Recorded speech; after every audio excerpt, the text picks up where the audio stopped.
Hello.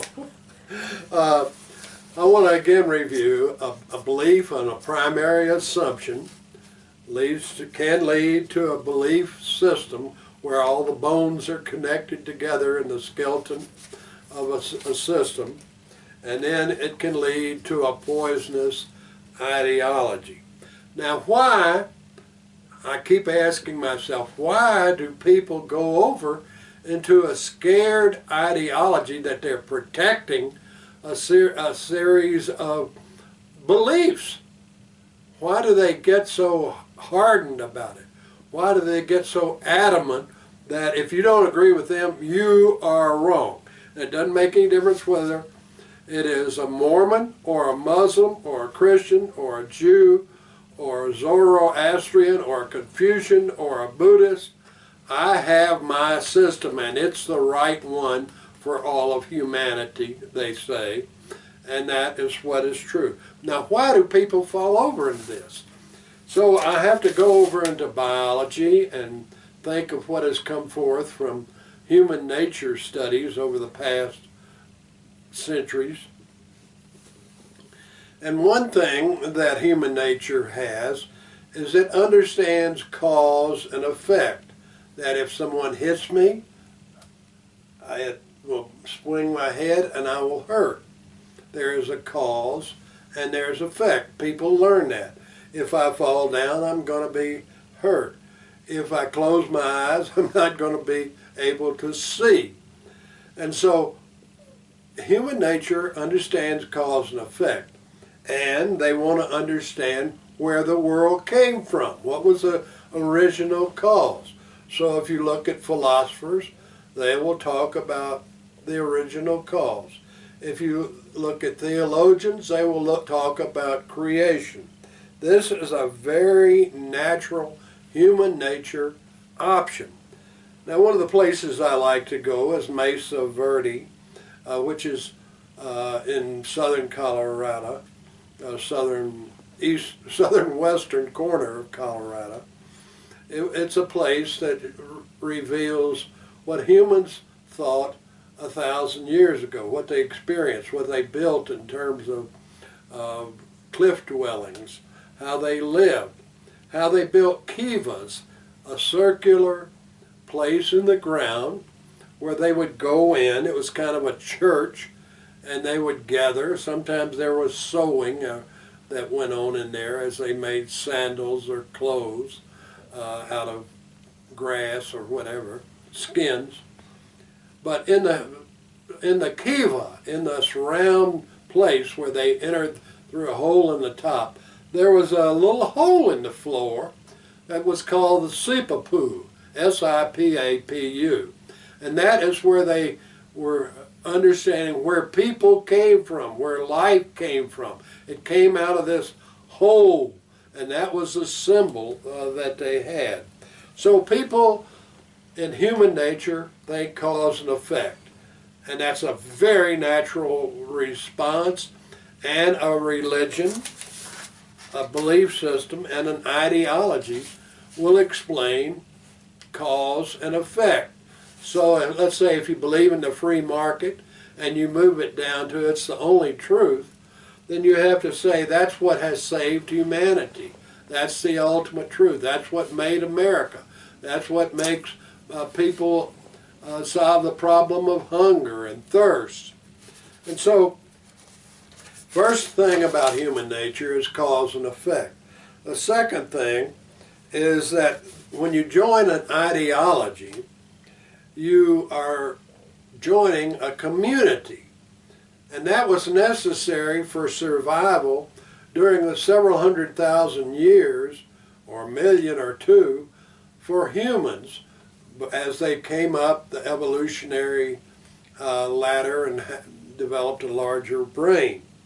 So people will say, I believe in God, and then they move it down, who will take care of me? And when they move it to that level, they are moving into narcissism, where I'm the greatest, and God knows, has counted the hairs of my head, which are lessening as I go on in old age. So God has to keep up. So there's a necessary instinct for survival. There's a necessary instinct for community. And these can lead us over into an ideology where we just get a community, we join a church, people are nice, they have dinners, they have assemblies, they have a person up front who is telling us what truth, ultimate truth is, whether it's an imam in the Islam, or a minister in terms of Protestantism, or a priest in terms of Catholicism, or a rabbi in terms of Judaism. Someone is putting all this in a cohesive bunch, a belief system, and now it's the real truth, and you belong. People want to belong, and a community gives them the belonging. Isolated people, as during the long march of evolution, did not do well. Sure, there were Daniel Boones that went out into the wilderness, but they knew how to use guns that were, Daniel Boone did. He had a gun made by other people. He had a knife, a Bowie knife. He had clothing made by others. So we need a community. It's a natural human thing, and this is one of the reasons that people really fall into a community. And across evolution, it meant that you had a defense structure. It wasn't just you fighting the marauding animals or the marauding people. You have others who are joining with you with rocks and bows and spears and eventually guns, and tanks, and multi-weapons you have for defense.